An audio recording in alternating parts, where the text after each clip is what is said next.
Hello, everybody. This is Tanya Jacobs of New Lambda Omega chapter of Alpha Kappa Alpha, and I am here to speak with Doris Mukangu, who is the director of the Amani Women Center in Clarkston, Georgia.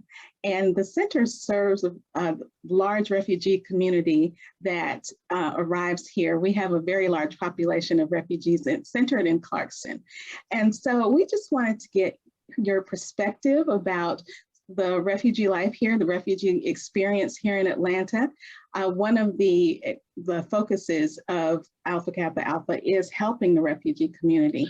And so we have an idea of what the refugees are doing or how they get here, but we just wanted to speak and get clarity from someone who's experienced it, as well as someone who helps the new refugees that are coming along. So how are you doing, first of all? I am well, thank you, Tanya. And it's a pleasure to be here, and thank you for having me. Awesome. We've met before via video only. I can't wait for the day that we meet in person. I think it's such a wonderful program that you have, and a wonderful center and a wonderful service to the community. So just wanted to kick off our series of videos and ask you some questions. So first, I'd like to tackle a very basic question. How do the refugees get here? Where are they coming from? And do they choose Atlanta, or just what that whole process entails? That's a very good question. So a lot of folks are surprised that there is a small city tucked in between, I would say, Tucker, Stone Mountain and Decatur, and that has resettled thousands of refugees in the past few years. I mean, since the 70s, actually. So a lot of folks don't know that. And also the fact that Clarkston is the most diverse square mile in the United States, and that there are over 40 nationalities that live in Clarkston, and over 60 languages are spoken in Clarkston. So it's a very exciting place to work or live. And I mean, the diversity is amazing. Sometimes Clarkston is referred to as the Ellis Island of the South. Okay. And so yeah, so those are some fun facts to know about Clarkston. And so it has increasingly over the years become a major resettlement hub for refugees. Okay. Now, how do refugees get here? That's a very good question. So refugees are folks that are coming from a background of torture and trauma from war-torn countries. Mm-hmm. And they are displaced when the war happens in their countries, and they have to figure out where to go. And so they flee their home countries and flee into a neighboring country that welcomes them. And hopefully the neighboring country can welcome them. And in those neighboring countries, they are resettled in refugee camps. Okay. And we've seen a lot of those on the news, yes. Yes. And so in a refugee camp, they're not permanent structures. They're like makeshift structures. And I think it's a reminder that, well, we have welcomed you here, but you're not here to stay. So you can imagine the anxiety around that. When the refugees are living in the resettlement camps, they're waiting for a country to invite them to come and start a new life. Okay. One of the countries is the United States.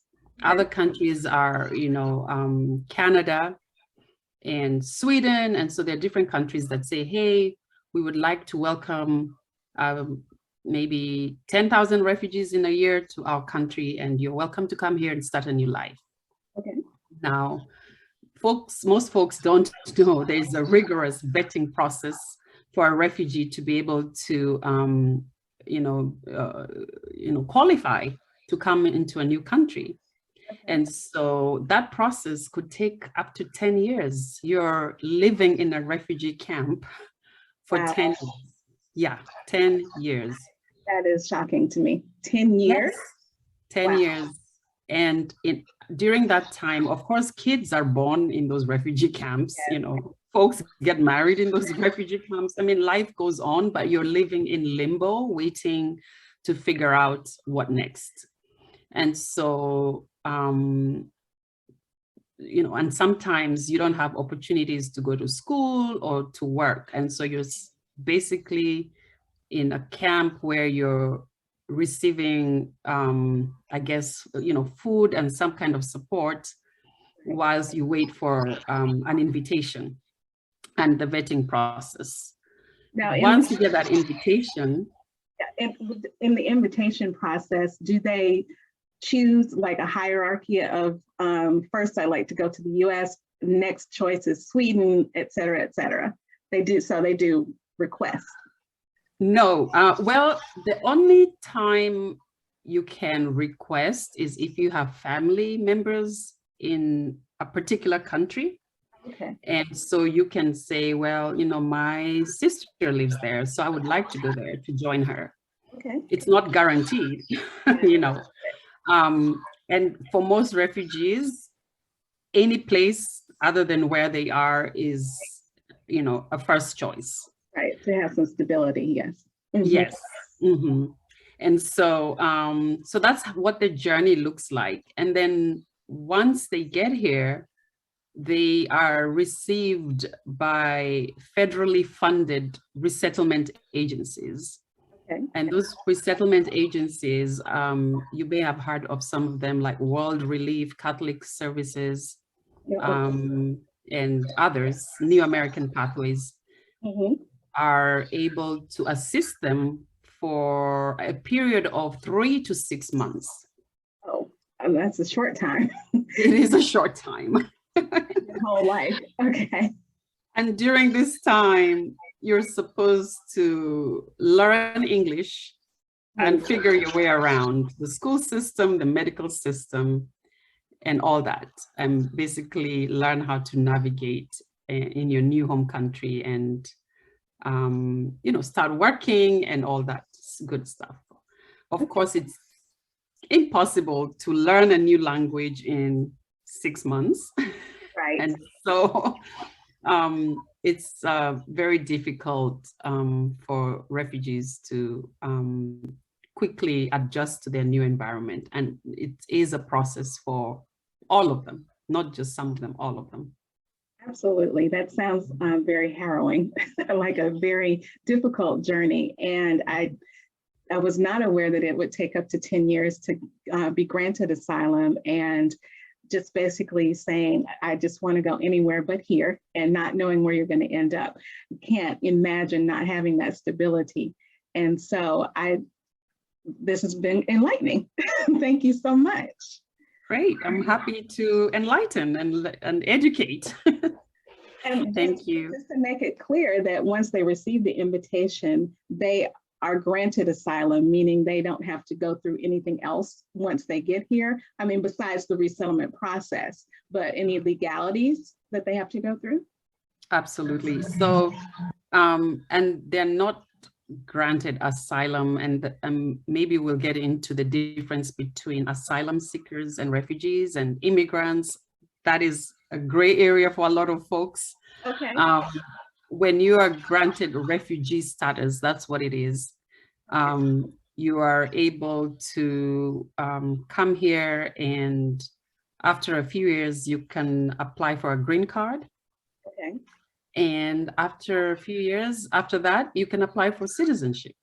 Okay. So there's a pathway to earning your American citizenship. So they are here legally. So that's important to clarify, because a lot of folks don't know that. Yeah. And so they are eligible for social services just like any other Americans. The only thing they cannot do before attaining the citizenship is vote. Okay. Yes. Yes. which is, prevalent on a lot of our minds because even American citizens, we're fighting that battle ourselves. So Yes. Understood, completely understood. Well, I am going to end our talk for our first series, and next time we'll get into some of the culture shocks that they might experience when they get to this country. So I look forward to that discussion, and we'll talk to you next time.